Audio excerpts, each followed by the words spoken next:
शिव स्वरूप नमः त्रियोग समाधि के। 12 भावनाओं में अपन 5 भावनाओं की चर्चा कर चुके हैं। आज हम 6वीं अशुचि भावना की चर्चा करेंगे। अशुचि भावना में क्या विचार किया जाता है? तो अशुचि, अ मतलब नहीं और शुचि मतलब पवित्र, कि पवित्र नहीं अर्थात अपवित्रता का विचार किया जाता है। किसकी अपवित्रता का विचार किया जाता है?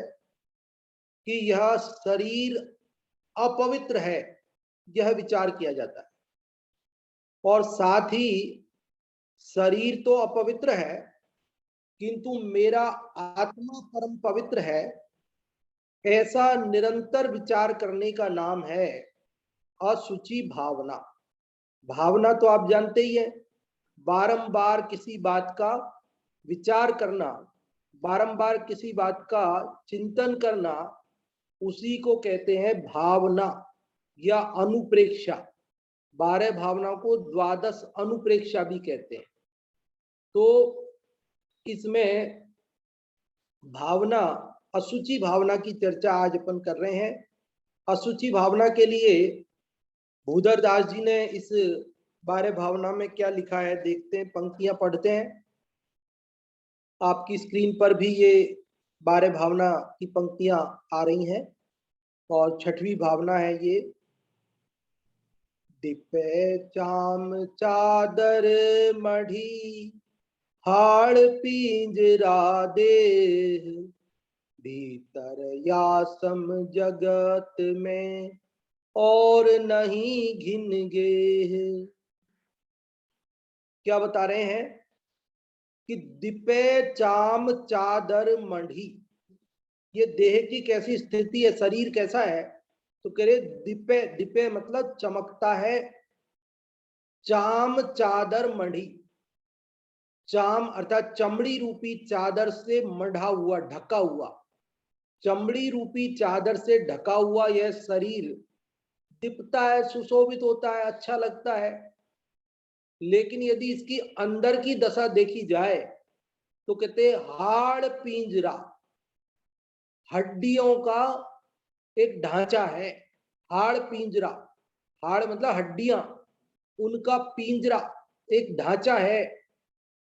देह के भीतर जैसी असुचिता है, जैसी विभत्सता है, यासम जगत में और नहीं घिन गेह, यासम इसके समान, इस शरीर के समान इस जगत में, इस संसार में और नहीं घिन गेह, घिन मतलब घृणा का, गेह स्थान, घृणा का स्थान और नहीं है।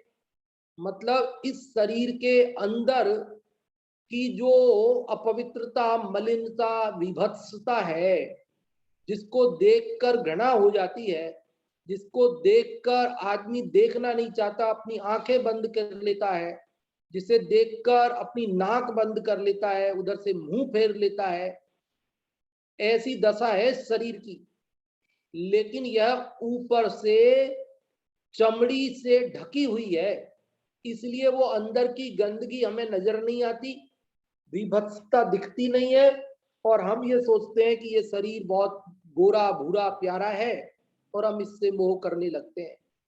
तो इस अशुचि भावना में इस शरीर के जो अशुचिता है, इसकी जो अपवित्रता है, उसका विचार किया जाता है। और उसका विचार भी क्यों किया जाता है? कि उसका विचार इसलिए किया जाता है ताकि हम इस देह के प्रति ममत्व छोड़ सकें, इस देह से विरक्त हो सकें। क्योंकि अनादि से हम इस शरीर से राग करते आए हैं, इसे अपना मानते आए हैं और इसके लिए नाना प्रकार के पाप उपार्जन करते हैं और यही मैं हूं ऐसा मानकर प्रवर्तते हैं, और इससे भिन्न मैं कुछ हूं, ज्ञान स्वभावी जीव तत्व हूं, ऐसा नहीं पहचान पाते हैं। और यही कारण है कि पुनः पुनः यह देह मिलती है। शरीर को अपना मानते, भला जानते, अच्छा जानते हैं। इसलिए ये शरीर प्रकृति में ऐसी व्यवस्था है कि बारंबार हमें मिल जाता है। आयु पूर्ण होने पर एक शरीर छूटता है तो दूसरा मिल जाता है, दूसरा छूटता है तो तीसरा मिल जाता है। अनादि काल से आज तक अनंत शरीर हमें मिल चुके हैं और हम उनको छोड़ चुके हैं और पुनः नया शरीर मिल जाता है। तो क्यों मिल जाता है? क्योंकि हमें ये देह प्यारी लगती है। हम इस शरीर को छोड़ना नहीं चाहते, मरना नहीं चाहते। आयु पूर्ण होने की बात आ जाए, मरण की बात आ जाए, कोई मरण की बात भी करे तो लोग कहते शुभ शुभ बोलो साहब, मरण का नाम मत लो। क्या मरण का नाम नहीं लेने से मरण नहीं होगा? आयु पूर्ण होने की बात न करें तो आयु पूर्ण नहीं होगी। शरीर छूटने की बात नहीं करें तो क्या शरीर नहीं छूटेगा? लेकिन जगत में हम तो ऐसी दशा हो रही है कि जैसे वो खरगोश होता है, तो खरगोश क्या करता है कि उसके पीछे जब शिकारी दौड़ता है तो खरगोश पहले तो दौड़ता है और बाद में जब वो थक जाता है, देखता है मैं अब और नहीं दौड़ पाऊंगा, तो वो क्या करता है कि उसके कान होते बड़े बड़े, उन कानों को ऐसा अपनी आंखों पे ढक लेता है। जब आंखों पे ढक लेता है तो उसे वो शिकारी नजर नहीं आता, तो वो सोचता है कि शिकारी आ ही नहीं रहा। अब बंधुओं होता क्या है कि शिकारी तो आ रहा है, तूने अपनी आंखें बंद कर ली तो शिकारी थोड़ी ही रुक गया है, और वो शिकारी बड़ी आसानी से उसे पकड़ लेता है। तो खरगोश को पकड़ने वाले जब उसको पकड़ने दौड़ते हैं तो खरगोश थोड़ी देर दौड़ने के बाद क्या करता है कि अपने कानों से अपनी आंखों को ढककर ये समझता है कि अब शिकारी नहीं आ रहा। तो क्या बंधुओं, शिकारी नहीं आ रहा? उसी प्रकार बहुत सारे लोग ये सोचते हैं कि हम मरण की बात नहीं करें, हम देह छूटने की बात नहीं करें, आयु पूर्णता की बात नहीं करें, क्योंकि वो उन बातों से हमें डर लगता है, हम मरना नहीं चाहते। तो क्या होगा? बात नहीं करेंगे तो क्या होगा? मरण नहीं आएगा। अरे वो तो आएगा ही, सुनिश्चित समय पर वो अवश्य आएगा।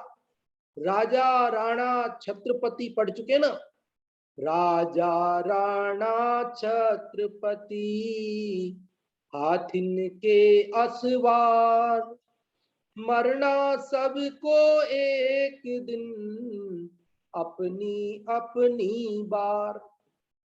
राजा हो, राणा हो, छत्रपति हो, चाहे हाथियों पर सवार होकर चलने वाले लोग हों, कितना ही बड़ा आदमी हो, लेकिन उसे भी अपनी आयु पूर्ण होने पर मरण को प्राप्त होना ही पड़ता है। अभी कुछ ही दिनों पूर्व लता मंगेशकर जी का देहावसान हुआ और हमने समाचारों में किस प्रकार के उनके जीवन के बारे में पढ़ा। उनका भी ऐसा वाक्य आया था कि भाई मरना कौन चाहता है, लेकिन मर जाना पड़ता है। ये उन्होंने वाक्य बोले थे पहले। तो भाई मरना तो कोई नहीं चाहता, लेकिन मरना तो पड़ता ही है ना। मतलब शरीर छोड़ना तो कोई नहीं चाहता, पर छूट तो जाता ही है ना समय आने पर। और अगर हम उसकी चर्चा कर लें तो कम से कम उस संबंध में मानसिक रूप से तैयार तो हो जाएं। लेकिन जो तैयार नहीं होंगे तो अचानक छूटेगा तो बहुत संकल्प विकल्प होंगे, संक्लेश परिणाम होंगे, आर्त ध्यान होगा और बहुत विचलितपना होगा। इसलिए ज्ञानी तो पहले ही उसका विचार करके नक्की कर लेते हैं और इसलिए उस समय देह को इस प्रकार छोड़ देते हैं जैसे कोई कपड़ा बदला हो। उन्हें लगता ही नहीं कि मरण कोई ऐसा अजूबा है। वो तो कहते हैं कि जैसे हम रोज कुर्ता बदल लेते हैं, बस ऐसे शरीर बदल लेते हैं, उसमें क्या है। ऐसा वो नक्की कर लेते हैं, पक्का कर लेते हैं पहले से ही विचार करके। तो यहाँ हम देह के प्रति ममत्व अनादि से करते आए और हम उसकी चर्चा भी नहीं। तो इसलिए यहाँ अशुचि भावना में इस शरीर की अशुचिता, इस शरीर की अपवित्रता, इस शरीर की मलिनता का विचार करके इससे मोह छुड़ाया गया है। और साथ ही मेरा आत्मा परम पवित्र है और वह शुचि है, वह पवित्र है, ये विचार भी इसी के अंदर शामिल है। शरीर अपवित्र है और मैं पवित्र हूं। शरीर कैसा अपवित्र है और मैं कैसा पवित्र हूं, बस इसी का बारंबार विचार करना, इसी का नाम अशुचि भावना है। आप कहेंगे अशुचि का मतलब तो अपवित्रता होता है, आप पवित्रता की बात कर रहे हो कि हाँ, ये तो अपवित्रता का विचार कर रहे हैं, तो पवित्र क्या है उसका भी तो विचार किया जाएगा। तो आत्मा पवित्र है और शरीर अपवित्र है। शरीर कैसा अपवित्र है वो दिग्दर्शन आपको कराया इस भावना में, 2 लाइनों में। कितना भूधर दास जी ने गजब चित्रण किया इस देह का, मात्र छोटी छोटी 2 लाइनों में इस शरीर का पूरा एक चित्र खींच दिया। बनाने वाला अच्छा चित्रकार होवे तो इसका चित्र बना सकता है। चित्र काव्य होता है ना, ऐसा है। दिपे चाम चादर मढ़ी, कि चमड़ी रूपी चादर से ढका हुआ चमकता है, गोरा भूरा प्रतीत होता है। ये ऊपर जो चमड़ी है, ये कितनी मोटी चादर है। अरे वो मक्खी का पंख होता है ना, मक्खी होती है, मक्खी का पंख देखा आपने कितना पतला होता है, उससे भी पतली चमड़ी है ये। जरा सा कट लग जाए, जरा सी ब्लेड लग जाए तो क्या होता है, तुरंत अंदर का जो खून है वो और निकल जाता है। 2-4 दिन पक जाए तो मवाद और गंदगी, फिर देखा नहीं जाए बदबू, उस तरफ देखना भी पसंद नहीं करे, ऐसी दशा हो जाती है इस देह की। जिस देह को हम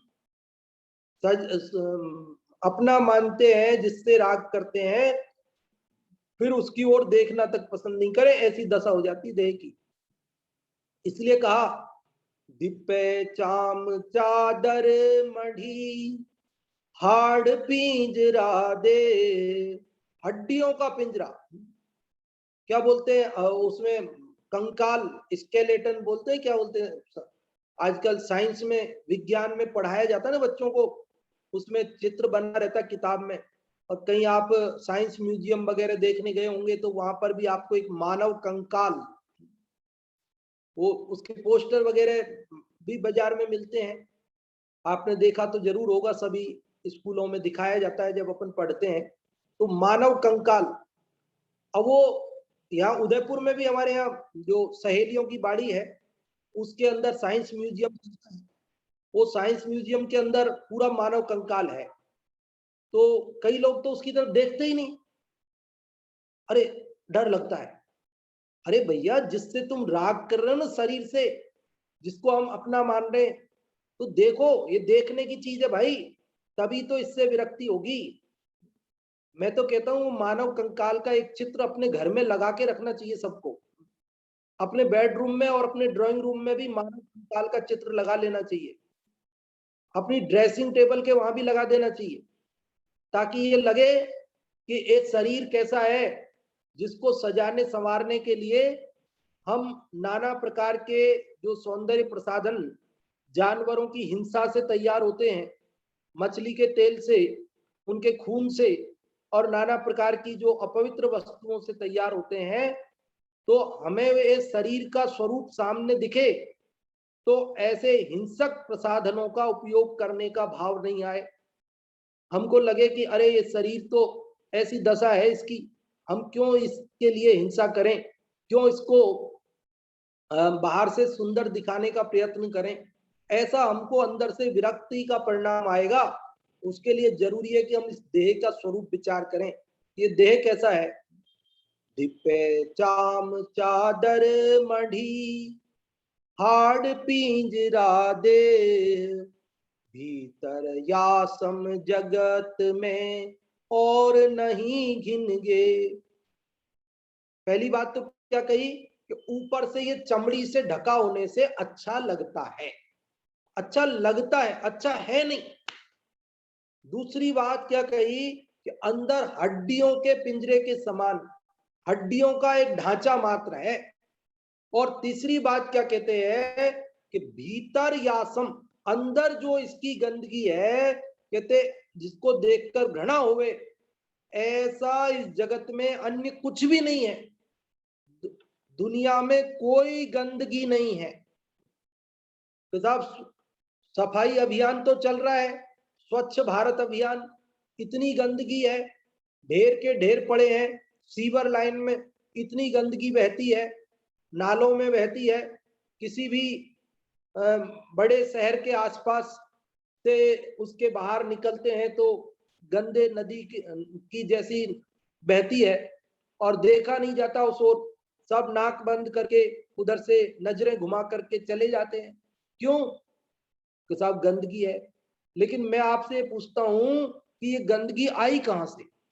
ये सीवर लाइन के अंदर जितनी भी गंदगी बह रही है, ये जो शहर के बाहर नदी जैसी गंदगी बह रही है, 12 महीने बहती है, ये गंदगी आखिर आई कहां से?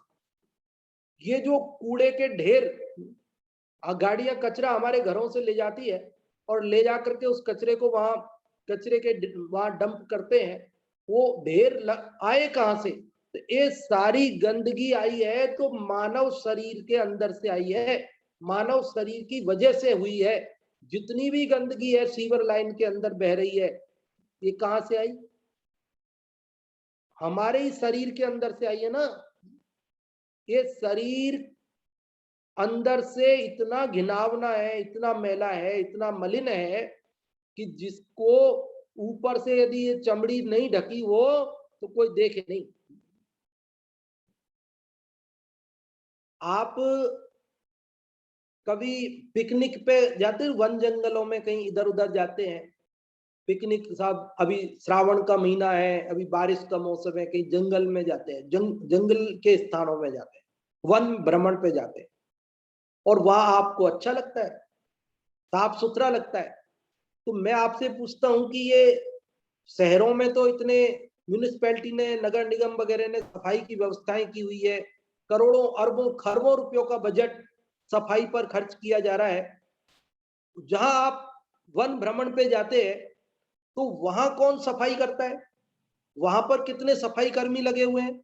वहां पर कितने रुपए खर्च किए जाते हैं, कितने का बजट खर्च किया जाता है सफाई पर? तो साहब वहां तो कोई सफाई कर्मी नहीं लगा रखा, जंगल में तो कोई सफाई कर्मी नहीं लगा रखा, फिर भी जंगल में आपको साफ सुथरा लग रहा है, वहां कोई गंदगी नजर नहीं आ रही। शहर में इतनी सफाई कर रहे हैं तो भी साफ नजर नहीं आ रहा, और जंगल को साफ नहीं कर रहे तो भी वो साफ नजर आ रहा है। क्यों? क्योंकि वहां आप और हम नहीं रहते ना, हमारे शरीर की गंदगी वहां नहीं जाती ना, इसलिए वो साफ नजर आता है। और जहां जाने लग जाते हैं, बहुत लोग पिकनिक पे जाने लग जाते हैं तो वहां अपनी गंदगी डाल डाल के आते हैं, तो वो भी जगह गंदी हो जाती है, फिर वहां भी सफाई करने वाले लगाने पड़ते हैं और फिर भी साफ नहीं होता, फिर भी गंदगी रहती है। तो ये क्या दशा है? तो भैया तुम जिस शरीर से राग कर रहे हो, जिसको अपना मान रहे हो, इसका क्या स्वरूप है, कैसा मेला है? जिन 7 कुधातुओं से, खोटी वस्तुओं से मिलकर ये बना है, उनका नाम लेने में भी घृणा आती है, नाम लेने में भी शर्म आती है, संकोच होता है। उनको देख नहीं सकते हैं, ऐसी अपवित्र वस्तुओं से मिलकर यह शरीर बना है। इसीलिए दौलत राम जी ने तो ऐसा लिखा, पल रुधिर राध मल थैली की कस वसादित मैली, नव द्वार बहे घिनकारी बस देह करे किम यारी। कहते पल रुधिर राध मल थैली,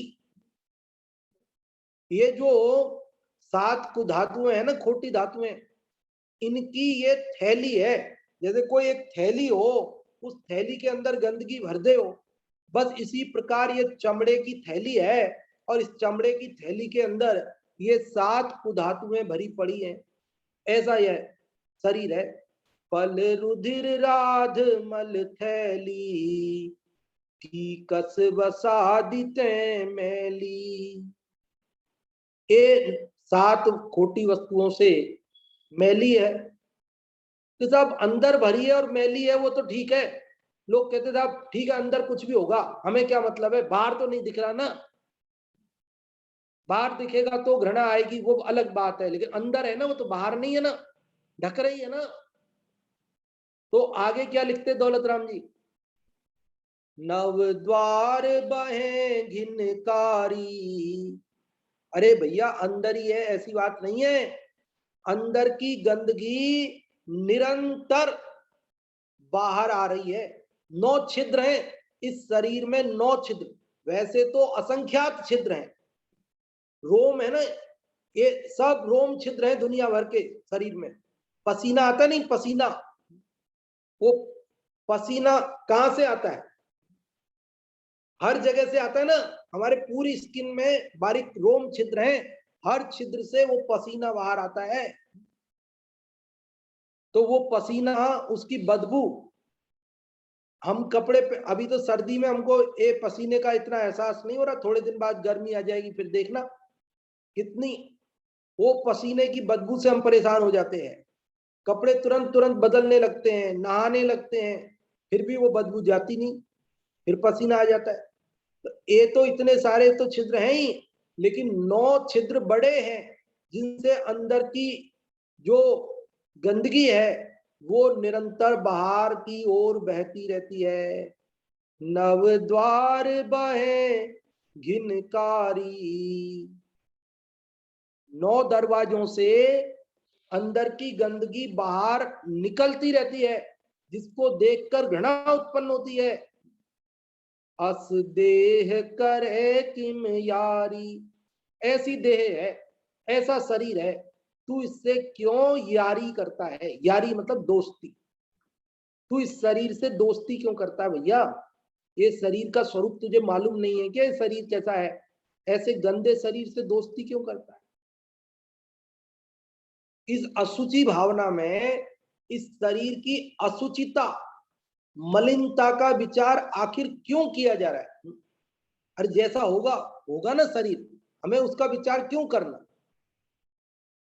तो एक ही उद्देश्य है कि हम शरीर से मोह तोड़ें, हम शरीर को अपना मानना छोड़ें, इससे राग करना छोड़ें, क्योंकि अनादि से इस शरीर से राग किया और नवीन कर्म बंधन करके पुनः उसके उदय में नया शरीर धारण किया और मुक्ति नहीं हुई, हम सुखी नहीं हुए। इस शरीर के साथ साथ हम दुखी संसार में घूम रहे हैं। तो इस शरीर से राग तोड़ाना ये उद्देश्य है। तो इसको गंदा क्यों कह रहे हैं? कि गंदा है इसलिए कह रहे हैं, पहली बात तो। और दूसरी बात इसलिए कह रहे हैं, देखो प्रैक्टिकल सोचो आप।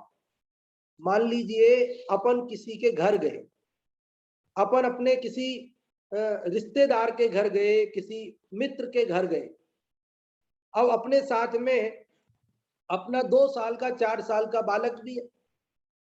अब वो घर में गए तो उनके यहाँ भी बच्चा, तो उस बच्चे के साथ खेलने लग जाते हैं, उनकी बॉल से खेलने लग गया। अब उसके बाद जब घंटा आधा घंटे बाद चाय वाय पी के बातचीत होकर के निकलने लगे, तो वो बच्चा उनकी बॉल लेके चल दिया। तो हमने कहा कि बेटा इनकी बॉल है, इनको दे दो। बोले नहीं दूंगा, लेके जाऊंगा। अब क्या करेंगे आप? क्या करते हैं आप उसे पहले तो समझाते हैं कि देखो भैया, दूसरे की चीज लेना अच्छी बात नहीं है, दूसरे की चीज लेना चोरी होती है, ये बॉल अपनी नहीं है, इनकी है, इनको दे दो, अपनी बॉल अपने घर पे है, ऐसा सब आप समझाते हो। और समझ जाए तो ठीक, और यदि नहीं समझे तो फिर क्या करते हो? तो नहीं समझे तो क्या करते हो? कि नहीं समझे तो फिर आप दूसरा तरीका निकालते हो और बोलते हो दिखाना दिखाना, ये बॉल दिखाना। अरे ये तो गंदी है, ये तो गंदी हो रही, ये गंदी बॉल, हाँ अच्छी, फेंको फेंको। अपन तो नई बॉल लेंगे, नई नई बॉल, ये तो गंदी है, ये तो पुरानी है, इसको दे दो। और अपन तो नई लेंगे एकदम रेड कलर की चमचमाती हुई। तो वो बच्चा भी कहता है हाँ ये गंदी है, चलो ले, ले तेरी गंदी बॉल, पापा हमको नई दिलाएंगे, ये तो गंदी है तुम्हारी, लो। तो ऐसे ही मानव आचार्यों ने हमें 5 भावनाओं तक ये समझाया कि ये शरीर अनित्य है, ये शरीर अशरण है, यह शरीर चार गति में परिभ्रमण का दुख का कारण है, तुम अकेले हो, यह शरीर तुमसे अन्य है, भिन्न है, लेकिन फिर भी हम इस शरीर से मोह तोड़ने, राग छोड़ने के लिए, इसे अपना मानने से छोड़ने के लिए तैयार नहीं हुए। तो आचार्य भगवान को यह एक मनोवैज्ञानिक तकनीक अपनानी पड़ी और अशुचि भावना का जन्म हुआ कि भैया जिस शरीर से तुम राग कर रहे हो, जिसको तुम अपना मान रहे हो, ये तो कितना मैला है, देखो तो सही, देखो तो सही कितना मैला है, और तुम कितने पवित्र हो, ये शरीर कितना अपवित्र है और तुम कितने पवित्र हो। अरे तुम तो ज्ञान दर्शन आदि गुणों के धारी, तुम तो भगवान आत्मा हो, और ये शरीर तो ऐसा मैला है कि जिसके अंदर खून, हड्डी, मवाद आदि अशुभ गंदी धातुएं बहती है। ऐसे शरीर से राग तोड़ने के लिए और शरीर से भेद ज्ञान कराने के लिए अपनी अपवित्रता और शरीर की अपवित्रता, शरीर कहकर शरीर के साथ बाद के सारे संबंध हैं, बाकी सारा परिकर शरीर के बाद खड़ा होता है, इसलिए शरीर और बाकी सब अशुचि हैं, तू परम शुचि पवित्र है। यह बात जयचंद जी छावड़ा साहब ने तो शुचिता को मुख्य किया, अनित्य भावना में नित्यता को मुख्य किया, ऐसे ही अशरणता में शरण को मुख्य किया, उन्होंने पॉजिटिवली लिखा। तो उन्होंने अशुचि भावना में क्या लिखा, उसकी भी चर्चा अपन हर बार करते हैं, थोड़ी सी उसको पढ़ते हैं। उसकी लाइन है, निर्मल अपनी आत्मा देह अपावन गे, जानी भव्य निज भाव को या सो तजो सने। निर्मल अपनी आत्मा, अशुचि भावना में वे शुचिता की बात करते हैं। क्या कहते हैं, निर्मल अपनी आत्मा, अपना आत्मा तो निर्मल है, परम पवित्र है, और देह अपावन गेह, और ये देह शरीर तो अपवित्र है, अपवित्रता का, मलिनता का घर है।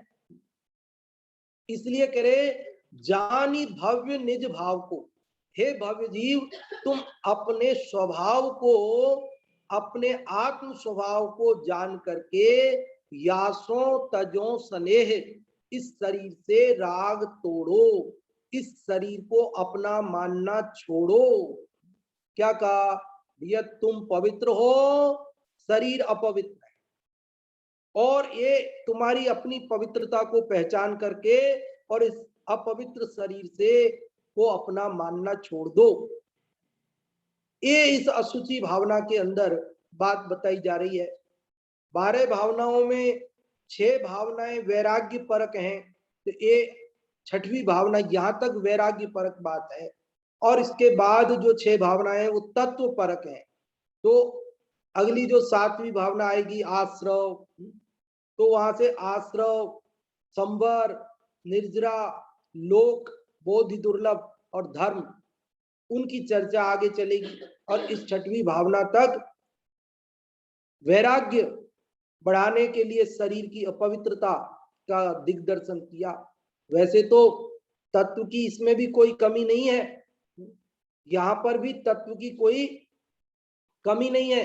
यहां पर भी ये बात बताई गई है कि देखो भाई, ये कितना तू पवित्र है और ये अपवित्र है, तो ये भी तत्व की तो बात है। वैराग्य उत्पादन कर रहे हैं और साथ में तत्व का कोई गौण नहीं कर रहे हैं, उसको लोप नहीं कर रहे हैं, बल क्योंकि वैराग्य भी तत्व के आश्रय से ही जगा रहे हैं। ऐसे कोई कल्पित बात बता करके नहीं, ऐसे कोई देह अपवित्र ना हो और अपवित्र बताया जा रहा हो, ऐसा थोड़ी है। तो देह वास्तव में अपवित्र है और उसकी अपवित्रता को बताया जा रहा है, आत्मा वास्तव में पवित्र है और उसे पवित्र बताया जा रहा है। ऐसा तो नहीं कि आत्मा पवित्र ना हो और पवित्र बताया जा रहा हो। तो यहाँ कोई कल्पित बात नहीं है, वस्तु स्वरूप ऐसा है, और वस्तु स्वरूप का ज्ञान कराकर हमें इस देह से ममत्व छुड़ाया जा रहा है। देखो, ये शरीर कैसा है, इस शरीर से ममत्व करने लायक नहीं है, इसके बारे में 12 भावनाओं में तो आई ही है बात, अन्य ग्रंथों में भी जगह जगह भरपूर वर्णन इसका मिलता है। और आत्मानुशासन अपन ने पढ़ा था, तो पूरा ही आत्मानुशासन वैराग्य उत्पादक, वैराग्य का बेजोड़ ग्रंथ है। उसमें अनेक श्लोकों में शरीर की मलिनता, शरीर की अपवित्रता, शरीर की अशरणता आदि का वर्णन किया है। मैं आपको केवल एक श्लोक उसका सुनाना चाहता हूं, 98 नंबर का, 98 नंबर का श्लोक। केवल संक्षेप में मैं यहाँ आपको बताऊंगा, विस्तार से सुनना हो तो अपने इसी YouTube चैनल के ऊपर में वो सब रिकॉर्डिंग पहले की मौजूद है, किसी ने नहीं सुनी हो तो आप सुन सकते हैं वापस। देखो मैं ये सुनाता हूँ आपको, बहुत ही गजब इसके अंदर वो लिखते हैं। वैसे तो इसमें 50 श्लोक ऐसे जिसमें शरीर की अपवित्रता आदि की चर्चा आई, लेकिन ये 98 में पूरा सार है, सार। उन्होंने क्या कहा इस 98 नंबर श्लोक में, देखो मैं पढ़ता हूं, पहले संस्कृत में पढ़ता हूं, क्योंकि आप लोगों ने पढ़ा हुआ है तो कई लोगों को तो समझ में आ जाएगा संस्कृत से ही, और फिर बाद में हिंदी में भी सुनाऊंगा। इत्थं तथेति बहुना किमुदीरितेन भूयस्त्वयैव ननु जन्मनि भुक्तम् एतावदेव कथितं तव संकलय्य सर्वापदां पदमिदं जननं जनानाम्। क्या कहा है आप कुछ समझे होंगे और कुछ नहीं समझे होंगे, तो अभी हम हिंदी पद्यानुवाद भी पढ़ते हैं। देखो, यह शरीर ऐसा वैसा है, क्या कह रहे हैं, यह शरीर ऐसा वैसा है, बहुत कथन में क्या है सार। क्या कह रहे हैं, ये शरीर ऐसा है, ये शरीर वैसा है, ये शरीर गंदा है, ये सप्त धातुओं से भरा है, इसमें गंदगी 9 दरवाजे से बहती है। बोले ये सब कहने तो क्या फायदा, कितनी बातें करेंगे आपसे। इसलिए वो कह रहे हैं यह शरीर ऐसा है वै, यह शरीर ऐसा वैसा है, बहुत कथन में क्या है सार। बोले हम शरीर कैसा है उसकी चर्चा करेंगे तो पूरी रात पूरी हो जाएगी, बात पूरी नहीं होगी। कि इस शरीर की ये जो अपवित्रता है इसकी बातें करेंगे तो उसमें बहुत समय चला जाएगा। तो हम सार रूप में बता देते आपको, यह शरीर ऐसा वैसा है, बहुत कथन में क्या है सार। तूने बार बार भोगा सब दुख का घर, समझो सार। क्या कह रहे हैं भैया, हम क्या बताएं, तूने खुद इसे बार बार धारण करके शरीर को भोगा है, और सब दुख का घर, ये शरीर सारे दुखों का घर है। जैसे कोई अपराधी हो ना, तो उस अपराधी को जेल में बंद करके फिर सजा दी जाती है, फिर मारपीट होती है उसके साथ में तो ऐसे हमने जो अपराध किए हैं ना, इस देह को अपना मानकर उस अपराध के फल में पुनः हमें इस शरीर रूपी जेल में बंद करके और कर्मों का फल दिया जाता है, पाप का फल दिया जाता है, और उसके द्वारा हम भूख प्यास सर्दी गर्मी, ये सब किसके कारण है, शरीर के कारण। शरीर नहीं हो तो काहे की सर्दी, आत्मा को थोड़ी सर्दी लगती है।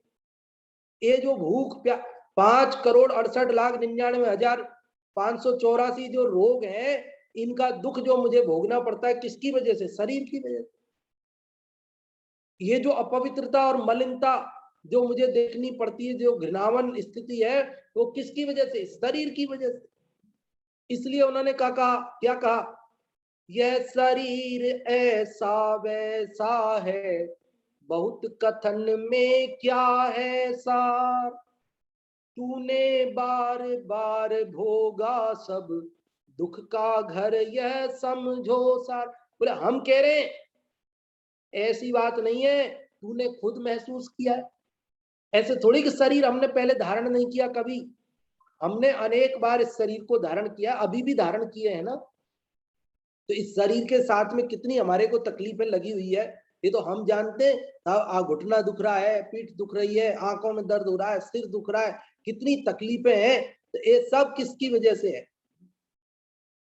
इस श्लोक में संस्कृत में जो है उसकी चौथी पंक्ति तो सूक्ति है, मैंने आपको बताया था उस समय पढ़ाते समय, सूक्ति अलग से चलती है लाइन। क्या है सूक्ति? सर्वापदाम पदमिदम जननम जनानाम, ये चौथी लाइन स्वतंत्र रूप से चलती है, दीवारों पे लिखाने योग्य है। ये स्कूलों में जो लिखे रहते हैं ना सद्वाक्य सुविचार, वहां लिखने जैसी है, मंदिर में लिखने जैसी है, घर में लिखने जैसी है। ये तो सूक्ति है। क्या है सूक्ति? सर्वापदाम पदमिदम जननम जनानाम, सर्वापदाम समस्त आपदाओं का, पदम इदम स्थान है यह, जननम ये शरीर, जनानाम लोगों का, लोगों का ये जो शरीर है ये ही समस्त आपत्तियों का घर है, समस्त संकटों का घर है। 242 नंबर श्लोक में तो आत्मानुशासन में उन्होंने कहा कि इस शरीर से प्रीति ही सबसे बड़ी आपत्ति है। उन्होंने क्या कहा था? कितने ही सारे श्लोक हैं, 242 के अंदर उन्होंने कहा इस शरीर से जो प्रीति है ना, बस यही सबसे बड़ी आपत्ति है। सारे संकटों की जड़, सारे दुखों की जड़ यदि कोई है तो इस शरीर से हमारा राग, इस शरीर को अपना मानना, इस शरीर को भला जानना, यही हमारे सारे संकटों का कारण है। 4 गति में और 84 लाख योनियों में जन्म मरण करते हुए परिभ्रमण करने का, दुख उठाने का एकमात्र कारण यदि कोई है तो यह शरीर से प्रेम है। देखो, जिसको अच्छा मानते, जिसको भला जानते, जिसको अपना मानते हैं, प्रकृति कहती है ले भैया तेरे को चाहिए ना, तू शरीर बिना नहीं रह सकता, इसलिए ये शरीर छूटा तो एकम दो त्रीन वा नारक, एक दो अथवा 3 समय के बाद तो आपको नियम से नया शरीर मिल जाएगा। जब आप शरीर से प्रीति छोड़ोगे तभी अशरीरी दशा की, मुक्ति की, सिद्ध दशा की प्राप्ति होगी। और मंगत राय जी की बारे भावना भी हम पढ़ के चुके हैं, जब ऑनलाइन तो नहीं चलती थी तो ऑफलाइन में पढ़ी थी हमने, तो उसमें भी अशुचि भावना के लिए बहुत गजब की पंक्तियां हैं, वैराग्योत्पादक और तत्व ज्ञान कराने वाली, भेद ज्ञान कराने वाली। मैं उन्हें बोलता हूं, तू नित पोखे यह सूखे ज्यों, धोवे त्यों मैली, निस दिन करे उपाय देह का, रोग दशा फैली, मात पिता रज मिलकर बनी देह तेरी, मांस हाड़ नस लहू राज की, प्रगट व्याधि घेरी, काना पौंडा पड़ा हाथ यह, दूसरे तो रोवे, फले अनंत जु धर्म ध्यान की, भूमि विषय बोवे, केसर चंदन पुष्प सुगंधित, देख वस्तु सारी, देह परसते होए अपावन, निस दिन मल जारी। क्या कह रहे हैं इन पंक्तियों में कि ये शरीर कैसा है?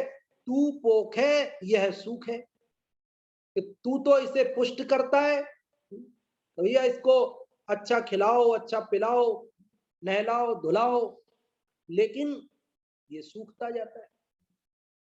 हम इसको पुष्ट रखना चाहते हैं और ये कमजोर होता जाता है। तू पोख है यह सूख है, जो धोवे त्यों मैली, हम इसको धो करके साफ करते हैं, नहाते हैं, और थोड़ी देर में गंदा हो जाता है, पसीने की बदबू आने लगती है। तू नित पोख है यह सूख है, जो धोवे त्यों मैली, निस दिन करे उपाय देह का, इस शरीर का उपाय, शरीर को स्वस्थ रखने की कोशिश रात और दिन करता है। सुबह जल्दी उठता है, व्यायाम करता है, घूमता है, अभी ये खाना है, अभी ये पीना है, ऐसे ध्यान रखना है, थोड़ा धूप में बैठना है, न जाने कितने कितने उपाय हम करते हैं, लेकिन रोग दशा फैली। रोग है, आज ये कल वो परसों वो, निरंतर निरंतर शरीर में रोग उत्पन्न रहते हैं। तू नित पोख है यह सुख है जो धोवे त्यों मैली, निस दिन करे उपाय देह का रोग दशा फैली। साहब वो तो है जो है, आगे बात करो। तो बोले आगे क्या बात करें? मात पिता रज भीरज मिलकर बनी देह तेरी, मांस हाड़ नस लहू राध की प्रगट व्याधि घेरी। क्या बात करें बताओ, पूरा शरीर ऐसी वस्तुओं से मिलकर बना है जिनका नाम लेने में भी घृणा आती। बनी दे तेरी, मांस हाड़ नस लहू राध की प्रगट व्याधि घेरी। तो साहब जैसा है वैसा है। अब आगे सुनो एक और बात, कि ये है तो ऐसी, लेकिन एक उदाहरण से बात करते हैं। काना पोंडा पड़ा हाथ यह चूसे तो रोवे, फले अनंत जु धर्म ध्यान की भूमि विषय बोवे। तो भैया जैसे काना गन्ना होता है ना, काना गन्ना, गन्ना देखा होगा ना आपने, ईख, शुगर केन, और उसमें काना गन्ना हो तो वैसे ही तो गन्ने में ऊपर का भाग तो फीका होता है और नीचे का भाग होता है वो जड़ होता है। बीच का भाग खाने का होता है, उसमें भी बीच बीच में गांठें होती है, वो खाने की होती नहीं है। और काणे गन्ने में वो जो बीच की पोरें हैं उनके अंदर भी कीड़ा लग गया है, तो वो भी खाने का नहीं है। अगर किसी को काणा गन्ना हाथ में आया, मान लीजिए हम यहाँ प्रभावना में सबको एक एक गन्ना बांटे, आज जो भी स्वाध्याय सुन रहे हैं उन सबको हम बाद में एक एक गन्ना बांटेंगे, और दुर्भाग्य से अपने हाथ में जो गन्ना आया वो काणा आ गया। अब क्या करें? कि भैया खाओगे तो मुंह खराब करोगे और कुछ मजा नहीं आएगा। तो फिर क्या करें? तो बोले एक तरीका है, तुम उस काणे गन्ने को खेत में बो दो, तो उसमें जितनी गांठें हैं उतने गन्ने और पैदा हो जाएंगे, नए गन्ने पैदा हो जाएंगे, और वो काणे नहीं होंगे। काणे गन्ने को बोने पर भी उसमें जो उत्पन्न होने वाले गन्ने हैं वो काणे ही हो ये जरूरी नहीं है, वो सही भी होते हैं। इसलिए तुम ऐसे करो, उस काणे गन्ने को बो दो, खा के मुंह मत बिगाड़ो। इसी प्रकार ये शरीर अपवित्र है तो चिंता मत करो, इसको धर्म ध्यान की भूमि में लगा दो, बो दो, मतलब इसके द्वारा धर्म ध्यान करो, संयम पालन करो, तप करो, तो मुक्ति की प्राप्ति हो जाएगी। वरना तो ये शरीर तो जैसा है वैसा ही है। कैसा है? कि खुद तो मैला है जो है, इसके संयोग में जो वस्तु आती है वो भी मैली हो जाती है। केसर चंदन पुष्प सुगंधित देख वस्तु सारी, देह परसते होए अपावन निस दिन मल जारी। कि केसर चंदन सुगंधित पुष्प आदि जो भी पवित्र वस्तुएं हैं, इस शरीर के संयोग में आने से वे भी अपवित्र हो जाती हैं। इसलिए ये शरीर तो अपवित्र है ही, इसके संयोग में आने वाली वस्तुएं भी अपवित्र हो जाती हैं। लेकिन हम परम पवित्र हैं, इसलिए हमें क्या करना, इस देह से राग तोड़कर अपना जो शुद्ध चैतन्य आत्मा है उसको जानकर पहचान कर उसमें अपने को रमना, यही इस असुचि भावना का सार है। आज 5-7 मिनट देरी से दूसरी कक्षा चालू होगी, ऐसा मैसेज आया था, इसलिए 3-4 मिनट मैंने ज्यादा भी लिए हैं। और अभी देखते हैं, पंडित जी आ गए हैं तो ठीक है, नहीं तो आपको भी सार बताने के लिए हम आमंत्रित करेंगे। पंडित जी जब तक नहीं आएंगे तब तक आपसे सुनेंगे। हाँ सुयश भैया, पंडित जी आ गए क्या, या अभी पूछ लें लोगों से? हाँ अभी नहीं आए हैं तो अपन 1-2 लोगों को अवसर देते हैं। आज जो अपन ने अभी असुचि भावना पढ़ी, इसका सार जो भी आपके समझ में आया, यदि आप में से कोई बताना चाहते हैं। सबसे पहले अंगूरी जी, आपका रेज हैंड हुआ है, आपको अनम्यूट कर रहे हैं, आप बताएं कि इस असुचि भावना में हमने क्या चर्चा की, आपको क्या समझ में आई। हाँ जी। जय जिनेन्द्र पंडित जी। जय जिनेन्द्र। इस ये 12 भावनाएं हैं, 12 भावनाओं में असुचि भावना का वर्णन चल रहा है। इसमें 12 भावनाओं में 6 भावना तो वैराग परक है और 6 भावनाएं तत्व परक हैं। इस असुचि भावना में बताया है कि दिपे चाम चादर मणि हाड़ पिंजड़ा देह भीतर या सम जगत में और नहीं घिन गे। मतलब यह शरीर है तो चमड़ी से मड़ा हुआ है, चमड़ी से बना हुआ है और इसके अंदर सप्त धातु रुधिर मांस हाड़ रक्त रेखा मज्जा वीर्य चाम और नसों की जालमय से यह बना हुआ है और इसमें मल मूत्र लट कीड़ों से भरी महा असुचि नव द्वारों से दुर्गंधित पदार्थ बहता रहता है।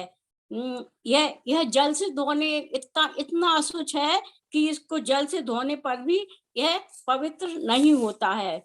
और यह जगत में जितनी भी अपवित्र वस्तुएं वे सब इस देह के एक एक अवयव को स्पर्श करने से अपवित्र हो जाती हैं। जैसे मल से, मूत्र से, हाड़ से, चाम से, रस से, रुधिर से, मांस से, वीर्य से, नसों से, केश के कफ से, नख से, लार से, नाक मल से, दंत मल से जो भी वस्तु स्पर्श होती है तो वह भी अपवित्र हो जाती है। और यह इसमें चंदन कपूर आदि वो भी लगाएं, इस शरीर को सजाएं तो वो भी सब दुर्गंधित हो जाते हैं। और इस शरीर को 3 लोक में ऐसा कोई भी पदार्थ नहीं है जो इस शरीर को शुचि कर सके और इसको जल आदि से करोड़ों बार धोएं तो भी ये पवित्र नहीं होता। जिस प्रकार क्योला है, क्योले को जितना धोते हैं उतनी उसमें कालमा निकलती है, उसी प्रकार इस शरीर को जितना जितना सजाते हैं, जितना जितना वो करते हैं उतना ही अपवित्र होता। जैसे मतलब 6 ढाला में बताए पल रुधिर राधमर थैली की कस बसादतें मैली नव द्वार बहे घिनकारी अस देह करें किम आरी। पल रुधिर यह शरीर हाड़ मांस मज्जा आदि से बना हुआ है और ऐसे घिनावने शरीर से हम कैसे प्रेम करें। सुचिता 2 प्रकार की बताई गई है, एक लोकोत्तर और एक लौकिक सुचिता। तो लोकोत्तर सुचिता तो अपने शुद्ध आत्मा का चिंतन करके उस स्वरूप में स्थिर होना तो वह लोकोत्तर सुचिता है। और लौकिक सुचिता 8 प्रकार की बताई गई है। जैसे काल दोष, मतलब किसी का जन्म होता है, मरण होता है तो वह समय पाकर वह काल दोष ठीक हो जाता है।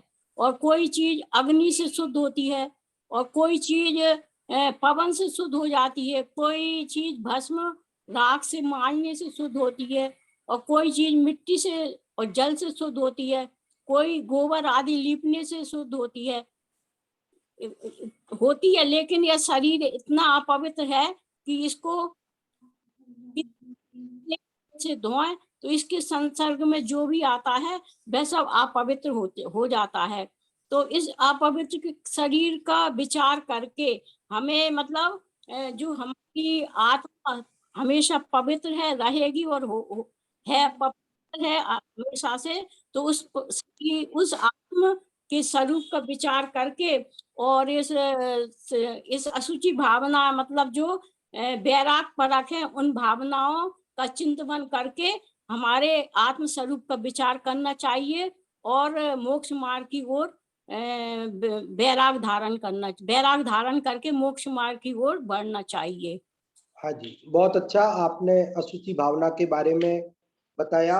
लोकोत्तर लौकिक सुचिता आदि किस प्रकार मानी जाती है लोक में, वो सब चर्चा भी आपने की। और अभी पंडित जी साहब पधार चुके हैं।